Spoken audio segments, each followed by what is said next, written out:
Salut à tous, c'est The Grimfang et on se retrouve aujourd'hui pour une petite vidéo de débrief et d'analyse du tournoi Carnage auquel j'ai participé lors du dernier week-end d'août, plus précisément lors de l'événement des 10 ans de TGCM. TGCM qui est l'éditeur français des jeux Carnage, Briscard et Chasse-Party, qui est un petit jeu apéro se déroulant dans l'univers de Briscard. Donc TGCM, boîte française que j'aime beaucoup, hein. J'ai de nombreuses figurines Briscard, j'ai de nombreuses figurines Carnage, et donc j'avais bien décidé de participer au tournoi Carnage qui avait lieu lors de ce gros événement qu'ils avaient organisé pour leurs 10 ans d'existence. Le tournoi, l'événement en tout cas, avait lieu dans une petite ville du Nord dont le nom m'échappe en ce moment, située non loin de Lille, dans les terres natales de TGCM, et avait lieu sur 2 jours et une soirée, je crois, parce qu'ils ont dû commencer le vendredi soir. Mais en tout cas, c'était surtout le samedi, avec un gros tournoi Briscard le samedi soir avec plusieurs animations, et le dimanche avec le tournoi Carnage, auquel du coup j'ai participé. Je me suis rendu là-bas avec mon ami Joe, hein, que vous avez vu sur le rapport de Carnage, et son fils, du coup, les deux du coup y allaient également pour le tournoi Carnage. On est arrivé le samedi midi, on a mangé sur place avant du coup d'aller bien se mêler un petit peu aux festivités. Le tournoi, lui, était déjà bien entamé lorsque nous sommes arrivés, le tournoi Briscard. On avait choisi de ne pas participer au tournoi Briscard parce que déjà c'était un peu compliqué de faire les 2 tournois et de faire le week-end entier en termes de budget, en termes de temps aussi. Et dans mon cas aussi un peu en termes d'intérêt, je ne suis pas très fan de la scène compétitive de Briscard. En toute honnêteté, parce que je trouve que le jeu se prête pas extrêmement bien à du jeu compétitif, l'aléatoire y étant très fort, ce qui entraîne certes beaucoup de fun, mais j'avoue que dans un milieu un peu plus dur, compétitif, dans mon cas, par rapport à mon style de jeu et au jeu que j'aime bien, ça entraîne surtout de la frustration, et je n'aime pas être frustré, voilà. Non, Briscard, plus sérieusement, c'est un jeu que j'aime beaucoup en campagne, j'aime beaucoup y jouer sur une petite partie de temps en temps, mais pas trop pour 3 ou 4 parties qui s'enchaînent dans une, on va dire, un esprit un peu plus compétitif. Donc voilà, donc on avait choisi de ne pas participer à Briscard, mais d'arriver quand même lors de la journée du samedi pour profiter un petit peu des différentes animations qui avaient lieu. Et vous le voyez d'ailleurs sur les photos qui défilent, on s'est régalé. Il faut vraiment voir que on a eu des tables superbes. La salle était vraiment top avec une dizaine de tables de tournoi qui étaient toutes vraiment sympathiques. C'est-à-dire qu'on n'avait pas de table un peu plate, un peu morne, avec juste un tapis et 3 éléments en carton pas bien peints. Chaque table avait vraiment beaucoup de cachet, beaucoup de personnalité. Du coup, entraînait forcément beaucoup d'intérêt en termes de style de jeu. Et ça, ce fut vrai hein, pour le samedi et pour le dimanche. On voyait vraiment, voilà, les tables avaient vraiment beaucoup de caractère. Vous voyez les photos qui passent. Et on avait également, en plus de cela, tout simplement les expositions des réalisations de TGCM, avec notamment le magnifique bateau Briscard, également une superbe forteresse Carnage. Donc voilà, vraiment une belle fête du hobby. La plupart des listes la plupart des gens étaient venus avec des bandes peintes. Et donc à ce niveau-là, vraiment, on s'est quand même bien régalé sur le week-end. Ce fut aussi l'occasion de rencontrer pas mal de gens, de discuter avec beaucoup d'autres joueurs, des gens qui venaient d'un peu partout en France. Et voilà. Le samedi, on a eu l'occasion de faire quelques parties de Carnage sur des tables de démo, un peu pour s'échauffer. Ça nous a donné l'occasion aussi d'affronter quelques adversaires. Moi, j'ai pris un peu le temps de donner des conseils au fils de Joe pour jouer ses fangs. Et puis sinon, on s'est un peu mêlé aux différentes animations. On a discuté un peu avec les joueurs. On a bu une bière ou deux. Donc voilà. Super journée du samedi. Et le samedi soir, du coup, après un petit restaurant, on est retourné se mêler. Aux festivités avec quelques animations organisées par TGCM, hein, des quiz, des jeux. Donc voilà, donc ça vraiment, une première journée au top, une super organisation. Nous, le soir, on allait se coucher pas très tard, on était quand même pas mal claqués après la route. Et eh bien, on a décidé du coup tout simplement d'aller se reposer parce que le lendemain allait être une longue journée. Le dimanche, en effet, eh bien, on a attaqué les festivités avec le tournoi Carnage auquel on avait choisi de participer. Je vais arriver dans une deuxième partie sur l'analyse de ma liste, hein, mais en tout cas, je vais rapidement déjà vous dire comment s'est passée cette petite journée. On a fait 3 parties de Carnage sur la journée du dimanche. 3 parties du coup sur 3 scénarios distincts, hein. On a joué de mémoire les coffres, le scénario assez classique où il faut identifier les coffres adverses et détruire leur contenu, hein, avec le sel, les armes et le blé. Le scénario d'ailleurs que j'ai joué dans le petit rapport de bataille sur la chaîne. Le deuxième scénario de mémoire, c'était alors je ne me rappelle plus le nom, mais c'était celui où il faut fouiller les différentes zones de la table pour trouver des os. Et donc à la fin, celui qui a le plus d'os remporte la partie. Et pour finir, le dernier scénario qui était bien l'armurerie, c'était la salle des coffres. Salle des coffres qui est un scénario dans lequel il faut bien piller des coffres et puis bien une fois qu'on a pillé les coffres, on repart avec des trésors et celui qui a le plus de trésors l'emporte. Ce scénario a toutefois une petite particularité, c'est que si l'on joue Carne, on peut choisir de ne pas piller les coffres, mais à l'inverse de les défendre.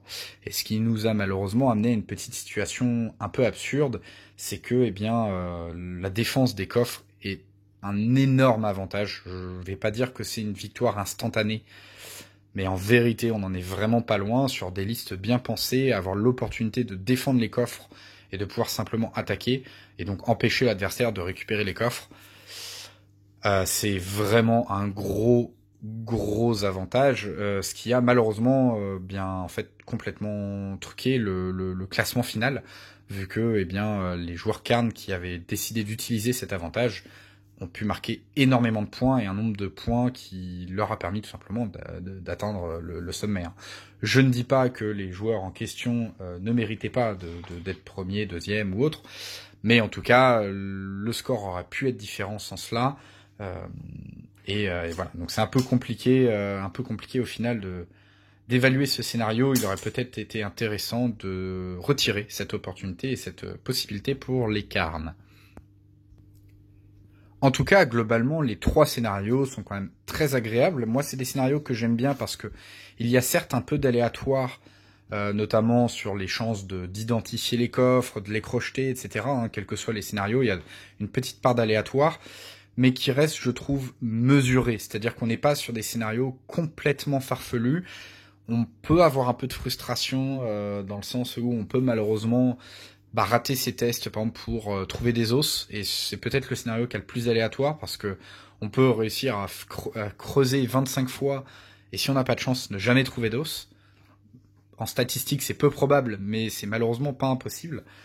Les autres scénarios, quand même, favorisent les listes bien pensées, c'est-à-dire que ce soit les coffres, enfin la salle des coffres ou le premier scénario joué, ce sont des scénarios qui vont favoriser le fait d'avoir des listes avec des figurines ayant des bonnes valeurs de T et de I pour déchiffrer le contenu des coffres, et ayant des bonnes valeurs de A ou de P et de C par exemple pour aller détruire le contenu des coffres ou piller les coffres. Et ça, c'est quelque chose qui est vraiment très intéressant, c'est-à-dire qu'on n'a pas un gros aléatoire. Si on a une liste bien pensée, on pouvait vraiment arriver et jouer les 3 scénarios. S'il n'y avait pas eu sur le dernier scénario ce point sur la façon des Carnes de gagner des points, ça aurait vraiment été pour moi 3 scénarios qui sont parfaits entre guillemets en termes de tournoi. C'est vraiment des scénarios que je trouve très adaptés. Et du coup, même si on ne savait pas les tournois qu'on allait jouer, on ne savait pas les parties qu'on allait jouer, moi c'est vrai que j'avais quand même pas mal pensé ma liste dans cette optique-là, c'est-à-dire pouvoir jouer les différents scénarios. En tout cas, globalement, et pour finir sur cette première partie de la vidéo, sur l'événement lui-même, Ça a été vraiment très agréable. Un grand merci à Manu, un grand merci à Gwen, un grand merci aux autres personnes qui les ont aidés à organiser cet événement. On s'est régalé, c'était vraiment très sympa. J'espère que, eh bien, ils n'attendront pas 10 ans pour en faire une deuxième version, que ça leur a donné envie de faire peut-être, eh bien, plus d'événements, peut-être de faire des événements, eh bien, une fois par an, un peu dans ce style, et de faire venir les gens d'un peu partout en France. Il y avait quand même beaucoup de monde. C'est pas tout le temps qu'il y a des tournois de carnage et de briscard avec autant de joueurs, donc c'était vraiment très sympa. L'ambiance était vraiment très bonne. Donc, eh bien, voilà, à refaire, refaites-le très vite, régalez-nous encore avec les superbes tables. Et puis, bien, si jamais vous le refaites, nous on reviendra d'Île-de-France et on reviendra pour se battre contre nos adversaires. Et maintenant, pour une deuxième partie de la vidéo, je vais vous parler un petit peu plus en détail de la liste que j'ai amenée à ce tournoi, de ce qui a motivé, on va dire, mes différents choix, de pourquoi j'ai construit ma liste de cette façon, qu'est-ce que j'ai réussi à faire avec, et puis tout simplement mon retour sur mes différentes parties. Ceux qui me connaissent le savent bien, je suis plutôt un gros joueur Fang. Donc mes listes préférées sont généralement des listes Fang, je joue beaucoup les Fang, et bien j'avais initialement prévu de venir au tournoi avec mes Fang. Bien évidemment, ma liste de cœur, la liste que je préfère jouer, que je sais le mieux jouer. Malheureusement, ou heureusement, je ne sais pas, mais en tout cas, j'avais vu eh bien que sur le T3, l'outil qui sert à s'enregistrer pour le tournoi, énormément de joueurs, je crois pratiquement la moitié, avaient indiqué vouloir venir en Fang, dont moi bien évidemment. Et j'avoue que j'étais pas ravi à l'idée d'arriver avec une énième liste Fang. J'avais déjà pas envie d'affronter que de la Fang, et surtout je me suis dit que pour peut-être le plaisir de tout le monde, et puis pour la diversité des listes, ce serait intéressant de venir avec autre chose que des Fang. Ça me permettait aussi de me challenger un peu, de sortir de ce que je connais, et de sortir des listes un peu différentes de ce que je joue d'habitude. Et du coup, après réflexion, j'ai décidé de venir en Kerops. Les Kerops qui sont, on va dire, ma deuxième armée principale, et surtout l'armée pour laquelle j'avais déjà plusieurs figurines de peintes et plusieurs figurines de convertis en attente de peinture.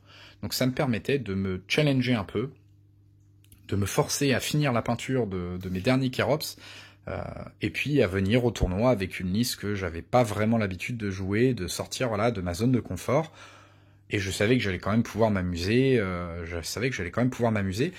J'avoue que, intérieurement, je me disais aussi que les Fang, c'est une liste que je maîtrise bien, en toute modestie, j'ai pas non plus de 150 000 parties, mais c'est quand même l'armée que je sais jouer, et je me suis dit que, si j'affrontais beaucoup de Fang, ça allait plutôt être à mon avantage, parce que je sais les jouer et je sais les contrer de fait.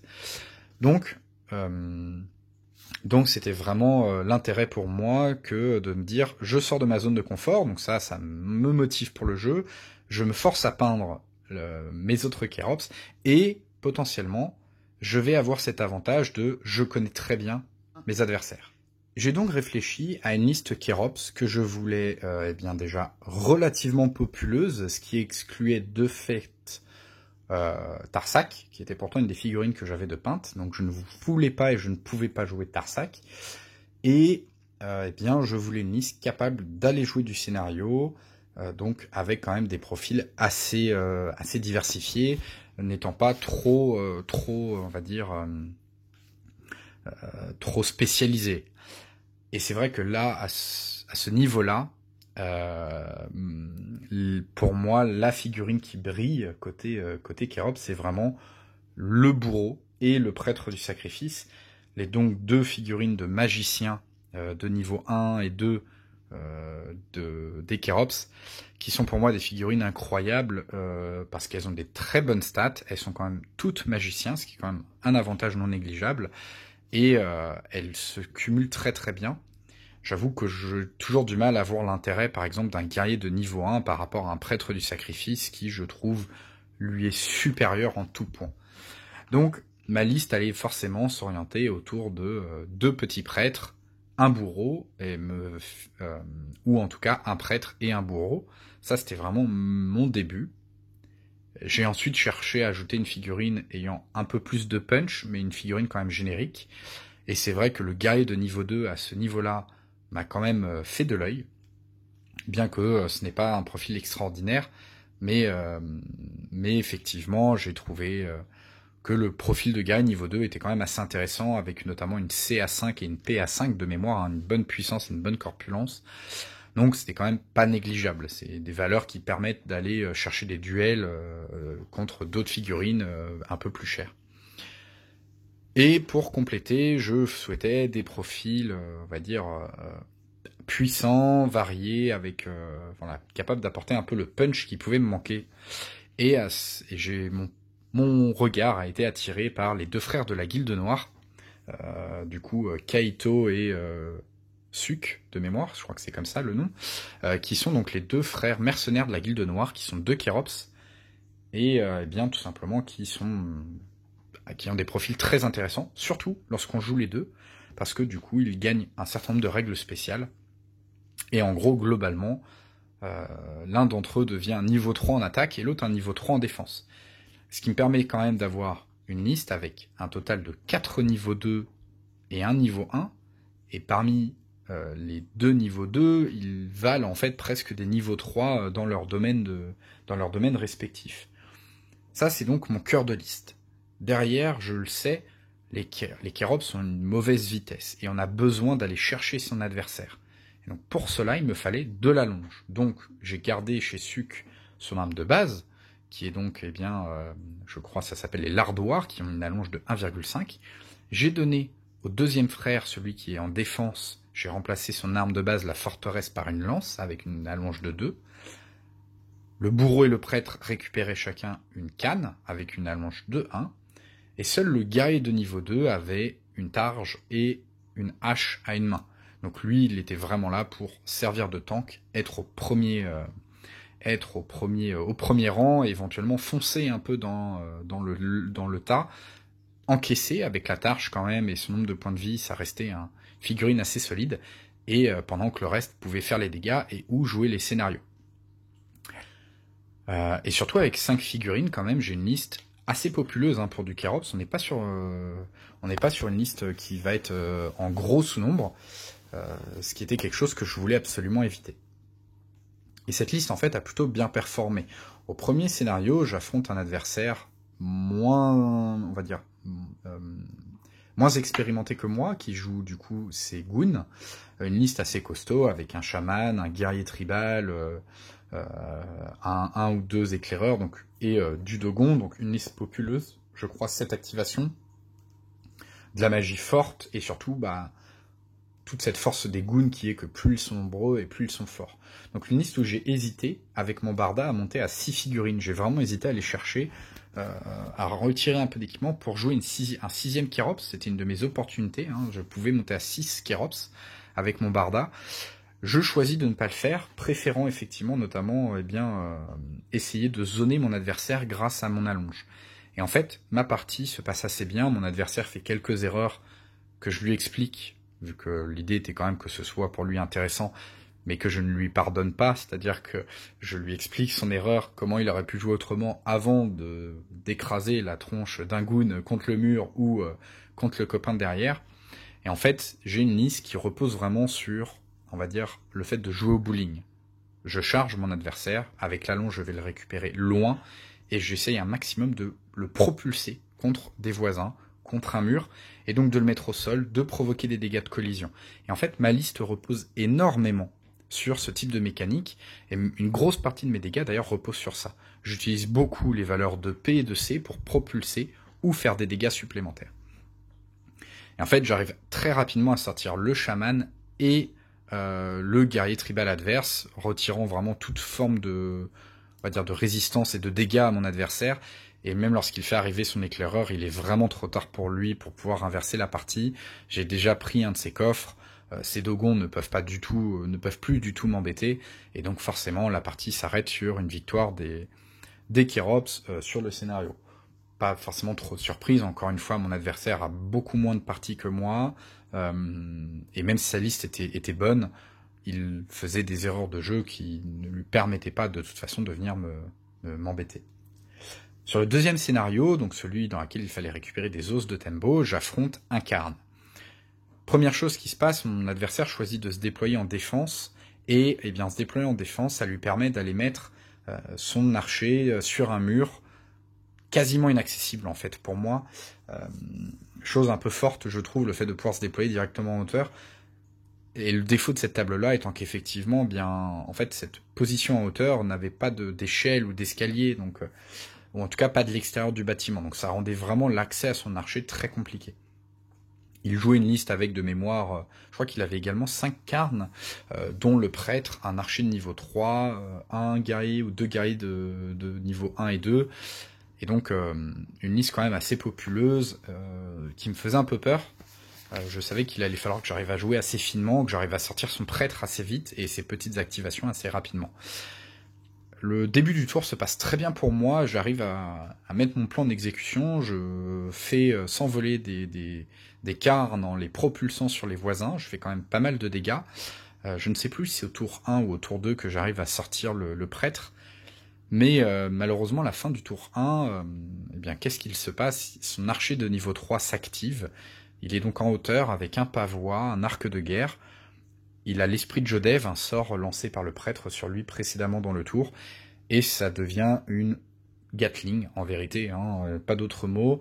La figurine avec 8 PA arrive à me sortir, en fait, 2 figurines, sans que vraiment je puisse faire quoi que ce soit. Il me restait quelques PA, mais en fait, le problème étant que avec 4 dés pour chaque attaque, et donc beaucoup de critiques, parce que des critiques sur du 9 et du 10, mon adversaire a fait, je crois, un critique sur quasiment chacun de ses lancers de dés, et donc beaucoup de dégâts de base, puisqu'on parlait de 10 dégâts en 10 dégâts, et en plus de ça, surtout des seuils que je ne pouvais pas du tout aller chercher, donc j'avais vraiment aucune façon de me défendre. L'archer a juste criblé de flèches 2 de mes figurines sans qu'elle puisse faire quoi que ce soit. Heureusement, j'avais réussi à faire assez de dégâts, donc la partie n'est pas perdue, elle continue doucement.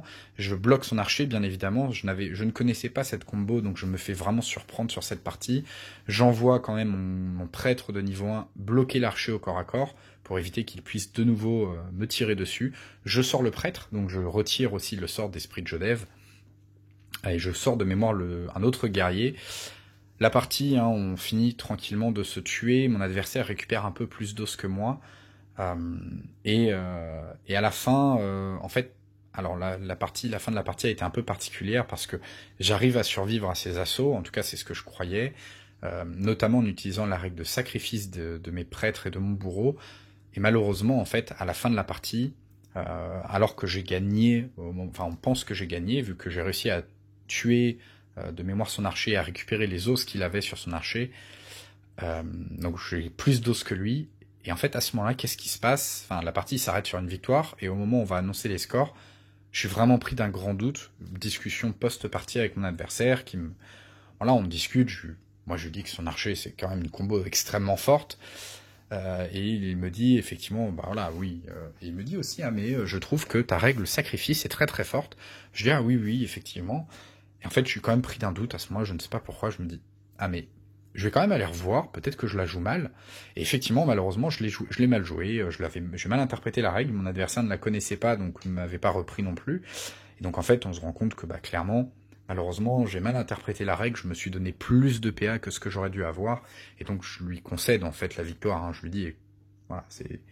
Malheureusement, là, on peut pas considérer que j'ai gagné. J'ai mal joué une règle, ça a un impact fort sur la partie, donc on va bien déclarer une victoire pour toi. Donc défaite pour moi au final sur la deuxième partie, et la troisième partie, j'affronte des Fang du coup, donc je suis quand même assez content, j'aurais affronté des Fang. À noter qu'il n'y en avait au final pas tant que ça au tournoi, donc j'aurais pu venir en Fang moi aussi, mais pas grave. Je viens donc avec mes Kérops et j'affronte bien pour la dernière partie une liste Fang. Et les Fang, ce que j'explique à mon adversaire, c'est que c'est une liste que je maîtrise bien, je sais les contrer. Il joue une liste un peu différente de ce que je peux jouer, mais qui repose quand même notamment sur un exécuteur de niveau 2 de mémoire, un exécuteur Fang du coup de niveau 2, et également Apate et Brucha, qui sur le principe au début ne me font pas peur. Son exécuteur me fait très peur, et donc j'attends que son exécuteur apparaisse, il envoie son exécuteur tenter de me tuer une figurine, et malheureusement, bien moi je sais plutôt bien me défendre contre un exécuteur, j'avais gardé quelques PA, et en fait c'est tout le principe, j'encaisse une attaque, j'encaisse la première attaque à 3 PA, je ne peux pas la contrer, mais dès qu'il fait une première attaque avec une valeur de A, en fait les attaques gratuites, là j'utilise ma valeur de C et je le repousse. Et ça je le fais 2 fois, la première fois il prend quand même 5 dégâts plus des effets de collision, parce que je le repousse au loin, et bien la deuxième fois, il revient de nouveau et je le repousse de nouveau, je lui refais tout de suite la même blague, et en fait malheureusement, malheureusement pour lui, heureusement pour moi, je fais en plus un critique sur ma défense, donc je double mes dégâts, et tout simplement en 2 défenses réussies, je tue l'exécuteur, qui m'a quand même fait une bonne dizaine de dégâts, ou une quinzaine de dégâts, que je n'ai pas pu vraiment me défendre, mais je le tue en retour, et du coup, là mon adversaire forcément se décompose un peu, parce qu'il pensait pouvoir me tuer et potentiellement derrière sauver son exécuteur en le renvoyant dans les limbes, c'était le principe de sa liste, et malheureusement son exécuteur ne me tue pas de Kérops, mais en plus meurt en retour, ce qui est dur, effectivement, là pour lui, à ce moment-là, c'est un coup dur, malheureusement, ce jet de critique que je fais. Et voilà, donc, la partie continue, ce qu'il ne sait pas, c'est que je récupère très rapidement, sur le scénario des coffres, je récupère les 2 plus gros trésors, 20 couronnes et 10 couronnes, ce qui me permet forcément au scénario d'avoir déjà un bel avantage. J'attaque la partie avec un meilleur score, je lui ai fait des dégâts, il ne m'en a pas fait assez, et même si Brucha et Apate vont commencer à doucement me grignoter mes Kérops un par un, Brucha notamment est venu se jeter sur un des 2 frères de la Guilde Noire pour le massacrer, et bien au fur et à mesure que la partie avance, tout simplement j'ai déjà les points de scénario et il ne m'a pas fait assez de dégâts. J'arrive en utilisant bien ma portée, mon allonge, en utilisant également ma corpulence pour propulser les fangs contre les différents murs et les différents obstacles, je grignote doucement sa liste. Et à la fin de la partie, j'ai un meilleur score au scénario. Et puis tout simplement, c'est trop... Alors, j'allais dire c'est trop loin pour qu'il revienne, c'est trop loin pour que mon adversaire revienne au scénario. Par contre, en fin de partie, il ne me reste que mon bourreau et mon prêtre, tandis qu'il reste à mon adversaire Apate, Brucha, et je crois une goulue et un larbin. Parce que je n'ai pas réussi à lui faire... Enfin, j'ai dû lui tuer que 3 ou 4 figurines, et il en a encore 4 sur la table. Donc, je pense qu'à la létalité, malheureusement, la partie aurait tourné forcément à l'avantage des Fangs, mais de façon trop tardive. J'ai réussi à faire assez de dégâts dès le début pour ce qui a empêché mon adversaire en fait de revenir. Donc au final, 2 victoires et 1 défaite sur ce scénario, sur ce tournoi, ce qui me rend particulièrement heureux, j'avoue que c'est un très bon résultat, je finis 5e du tournoi, donc ça me rend aussi également très heureux. Je suis quand même assez content de faire ce score-là. Je crois que je suis même plus sûr si un seul joueur a réussi à faire 3 victoires, j'ai un doute. Les 2 premiers du coup sont des Carnes pour la raison que j'ai expliquée précédemment. Malheureusement sur le dernier scénario, les Carnes avaient un trop gros bonus qui n'aurait peut-être pas dû être laissé, ou qui aurait dû être neutralisé d'une façon ou d'une autre. Ça n'empêche que ça a été 3 parties très sympathiques, riches en apprentissage pour moi. Ça a été très agréable de jouer cette liste Kérops, qui était quand même très diversifiée, qui était vraiment capable d'aller jouer le scénario, et ça c'était vraiment quelque chose que j'ai vraiment apprécié, c'est-à-dire que sur aucun scénario, je ne me suis retrouvé à me dire, mince, je ne peux pas jouer le scénario, ou si je joue le scénario, je n'ai pas de létalité. Ça c'est quelque chose que j'ai souvent en Fang, où l'exécuteur est souvent la figurine qui est capable de jouer le scénario, et de faire de la létalité. Du coup, on fait souvent l'un ou l'autre. Là où, effectivement, avec ma liste Kérops, j'étais capable d'aller jouer avec chacune de mes figurines sur tous les tableaux, c'est-à-dire faire du dégât, ou aller chercher le scénario. Et ça, c'est vraiment quelque chose qui était très très agréable. Donc voilà, 3 parties très cool, une liste qui m'a fait plaisir, et globalement, effectivement, encore une fois, un très bel événement. Il y avait malheureusement quelques listes non peintes, j'ai eu la chance de ne pas en affronter, je pense que j'aurais été un peu malheureux pour dire ça. Peut-être que je sais que j'en discutais avec Joe en lui disant que je ne sais pas si je n'aurais pas refusé de jouer. J'avoue que faire 2h30 de route et affronter une liste non peinte, ça m'aurait vraiment rendu triste, je pense. Donc il y en avait très peu, hein, mais quand même quelques-unes. Donc ça, c'est quand même dommage. Ça aurait été bien peut-être d'imposer le full paint. On est quand même... Enfin, je pense que beaucoup de gens auraient eu moyen de se mettre à la peinture et de sortir une liste full paint, ou de peut-être juste varier la compo et de ne pas jouer la compo la plus forte qu'ils souhaitaient, mais jouer une compo peinte, en fait. Hein. Je pense que ça aurait été vraiment un critère intéressant. Mais en tout cas, ce fut quand même un super tournoi. Ma liste a bien tourné. Je pense qu'au prochain tournoi, je viendrai quand même en Fang, histoire de montrer un peu ce que c'est qu'une liste Fang. Hein. C'est dommage, il n'y en avait pas dans le... Je crois pas qu'il y en avait dans le top 3, je crois que c'était 2 carnes et une guilde noire. Ça aurait quand même été bien d'avoir une Fang un peu plus en haut. Et puis voilà, donc... en tout cas, des listes variées. J'ai vu une liste avec Tarsak et Ogodei en Kerops, donc une liste 3 figurines très élite, très létale, un truc qui doit être très sympa à jouer, simple à jouer, ça au minimum, il n'y a pas besoin de beaucoup réfléchir, mais potentiellement terrifiant à affronter. Et puis voilà, en tout cas, encore une fois, un super événement, un super tournoi. Si jamais vous avez des questions sur un peu plus en détail comment j'ai joué ma liste, n'hésitez pas. Là, j'ai fait une analyse succincte et puis surtout de mémoire. Hein. Ça fait maintenant quelques semaines que l'événement est passé. Mais voilà, en tout cas, je retiens que les Kerops, ça se joue avec de la longe pour vraiment ne pas être trop handicapé par leur vitesse faible. Je retiens que le bourreau et le prêtre, c'est des excellents profils. Les 2 frères de la Guilde Noire, c'est des excellents ajouts, hein, faut pas hésiter à aller les chercher. Pour rappel, hein, quand on prend les 2, ils sont apatrides, donc on peut facilement les intégrer. Et ils se combinent vraiment très très bien avec le reste de la liste. Donc voilà, quelque chose de très agréable. Je rejouerai des variations de cette liste-là, je pense. Peut-être en étant un peu plus en full prêtre et bourreau. Là, je n'ai pas assez utilisé la magie, je pense. J'aurais pu plus l'utiliser. Et puis voilà.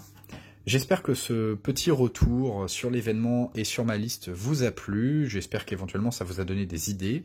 Et puis, dans tous les cas, je vous retrouve très bientôt pour une prochaine vidéo sur la chaîne. Salut tout le monde!